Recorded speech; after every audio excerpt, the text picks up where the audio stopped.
క్రీస్తు ప్రభునందు ప్రియ సహోదరి సహోదరులారా, మనము తపకాలంలో 2వ వారంలో శుక్రవారంలో ఉన్నాం. ఈనాటి సువిశేషం మత్తయి శుభవార్త 21వ అధ్యాయం 33వ వచనం నుంచి 43వ వచనం వరకు 45, 46 వచనాలు మనం ఆలకించాం. యెషయా గ్రంథం 5వ అధ్యాయం 1వ వచనం నుంచి 7వ వచనం వరకు మనం ఒక ఉపమానాన్ని ఆలకిస్తూ ఉన్నాం.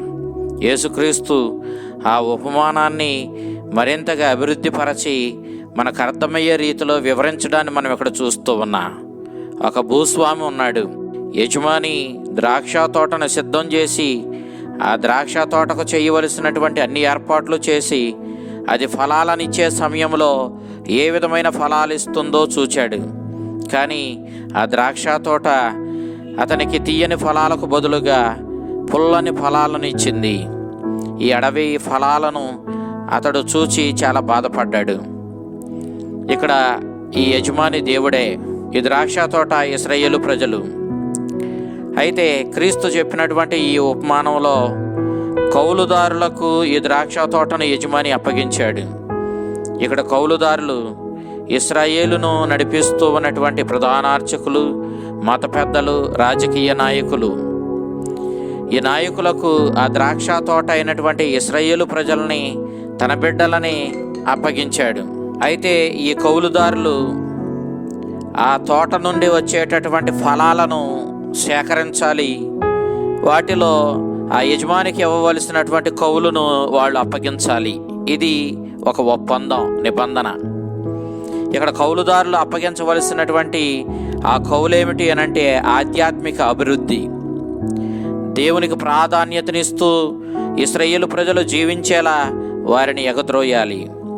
ఆ విధంగా మత పెద్దలు, నాయకులు ప్రజలను నడిపించి ఆ దేవుని చిత్తానుసారము ఈ ప్రజలు జీవించేలా ప్రజలను ప్రోత్సహించవలసిన బాధ్యతను కలిగి ఉన్నారు.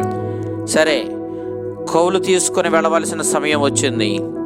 ఆ యజమాని దేవుడు తన సేవకులైనటువంటి ప్రవక్తలని ఈ బాధ్యత తీసుకున్నటువంటి ఈ కౌలుదారులైనటువంటి ప్రధాన అర్చకుల దగ్గర నుంచి, పెద్దల నుండి, పరిసయ్యుల నుండి ఆ కౌలును వసూలు చేసుకుని తీసుకురమ్మని పంపించాడు. కానీ ఈ మత పెద్దలు, ఈ కౌలుదారులు కౌలు చెల్లించడానికి బదులుగా ఆ కౌలు తీసుకుని వెళ్ళడానికి దేవుని దగ్గర నుంచి వచ్చినటువంటి దైవ సేవకులైన ప్రవక్తలను కొందరిని రాళ్లతో కొట్టారు, హింసించారు, మరికొందరిని చంపివేశారు. ఇర్మియా ప్రవక్త గ్రంథం 20వ అధ్యాయం 2వ వచనం, 26వ అధ్యాయం 21వ వచనం నుంచి 23వ వచనం వరకు, రాజుల దినచర్య 2వ గ్రంథం 24వ అధ్యాయం 19వ వచనం నుంచి 21వ వచనం వరకు మనం చూస్తూ ఉన్నాం. దేవుడు, ఈ యజమాని తన కుమారుని వారు స్వీకరిస్తారని భావించి ఆ సేవకుల తరువాత తన కుమారుడినే స్వయంగా ఈ కౌలుదారుల దగ్గరకు పంపించాడు. కానీ ఈ కౌలుదారులు ఈ యజమాని కుమారుడైనటువంటి ఆ మెస్సయ్యను హింసించి తోట వెలుపలకు పడద్రోసి చంపారు.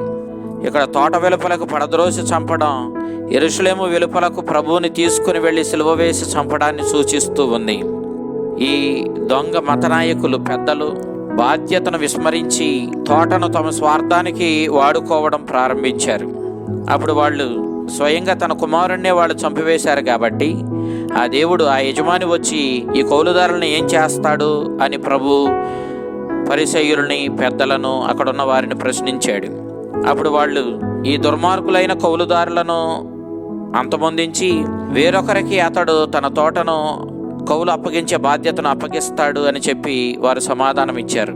అందుకు ప్రభు, మీరెన్నడూ చదవలేదా అంటూ వాళ్ళకు బాగా సుపరిచితమైనటువంటి 118వ కీర్తనలో 22వ వచనం నుండి 23వ వచనం వరకు ఉన్నటువంటి ఒక అంశాన్ని వారి ముందుకు తెచ్చాడు. అదేమిటంటే, గృహ నిర్మాణానికి పనికిరాదని త్రోసివేసిన రాయి నిర్మాణానికి మూలరాయి అయ్యింది, ఇది దైవ సంకల్పం అన్నాడు.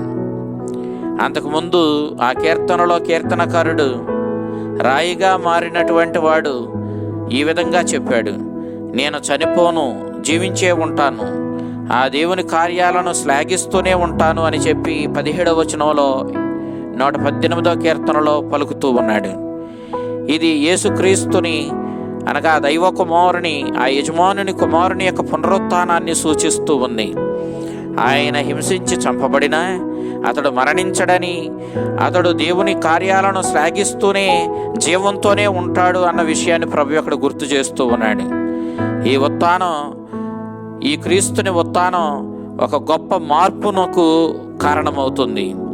ఈ బాధ్యత లేని ఎదురు తిరిగే గుణమున్నటువంటి ఈ దుర్మార్గులైన కౌలుదారులను, ఈ మతాధికారులను, పరిసయ్యులను దేవుడు ప్రజల మీద నాయకులుగా ఉండే విధానం నుండి తొలగించి ఆయనను విధేయించి తన తోటను సక్రమంగా ఫలింపజేసి సకాలంలో కౌలు ఇవ్వగలిగినటువంటి వేరొక కౌలుదారులకు ఆ బాధ్యతను అప్పగిస్తాడని చెప్పి మనం చూస్తూ ఉన్నాం. యెషయా గ్రంథం 53వ అధ్యాయం 3వ వచనం నుంచి 5వ వచనం వరకు మనం చూసినప్పుడు అతడు శ్రమలు అనుభవించి మరణించేది ఇదిగో ఈ కౌలుదారులు, ఈ దుర్మార్గులైనటువంటి వీరి హృదయ పరివర్తన కోసం, వీరిని మరలా దేవునికి ఆ యజమానునితో సఖ్యపడేలా చేయడం కోసమేనన్న విషయాన్ని మనం ఇక్కడ చూస్తూ ఉన్నాం. ఈ దుర్మార్గులైన కౌలుదారులు మరలా దేవునితో సఖ్యపడడానికి ఒక అవకాశాన్ని ఏర్పరచడం కోసమేనని మనం ఇక్కడ చూస్తూ ఉన్నాం. ప్రధాన అర్చకులు, పెద్దలు, పరిసయ్యులు క్రీస్తుని మాటలు ఆలకించారు. ఇవి అన్నీ, ఈ ఉపమానాలన్నీ తమ గూర్చే ప్రభు చెబుతున్నాడన్న విషయాన్ని వాళ్ళు అర్థం చేసుకున్నారు. కానీ వారి బాధ్యతారాహిత్యం, వారి తిరస్కారపు గుణం, ఇవన్నీ కూడా వారికి గొప్ప ముప్పుగా మారబోతున్నాయి అన్న విషయాన్ని కూడా వారు గ్రహించారు. అయినప్పటికీ వాళ్ళు ప్రభువుకి ఎదురు తిరిగారే తప్ప హృదయ పరివర్తన చెందడానికి ప్రయత్నించలేదు. ఆయనను అంతమొందించాలనుకున్నారు. కానీ అప్పటికే క్రీస్తుకి గొప్ప ప్రాచుర్యం వచ్చింది. అనేక మంది ప్రజలు ఆయన మాటలను ఆలకిస్తూ ఆయన్ను విశ్వసిస్తూ నడుస్తూ ఉండగా వీరందరి ముందు ప్రభువుని పట్టుకోవడం సాధ్యం కాదు. కాబట్టి వాళ్ళు ఆయన్ను ఏమీ చేయలేకపోయారు. ఈ రీతిగా ప్రభు బాధ్యతారాహిత్యంగా జీవిస్తూ ఉన్నటువంటి పరిసయ్యులను, మత పెద్దలను, ప్రధానార్చకులను హెచ్చరిస్తూ మీరు హృదయ పరివర్తన చెందండి, మీరు మీ బాధ్యతలను సక్రమంగా నెరవేర్చండి అంటూ వారిని హెచ్చరిస్తూ ఉన్నాడు. నేటి ఈ తపకాలంలో మనం కూడా దేవుడు మనకు అప్పగించిన బాధ్యతలను ఎంతవరకు సక్రమంగా నెరవేరుస్తున్నామని మనల్ని మనం పరిశీలించుకొని మన కర్తవ్యాలు నెరవేర్చడంలో మనకు కావలసిన శక్తిని ప్రభువుని అడుక్కుందాం. ఆ చల్లని ప్రభు మిమ్మల్ని, మీ కుటుంబాలను దీవించి కాపాడునుగాక. ఆమెన్.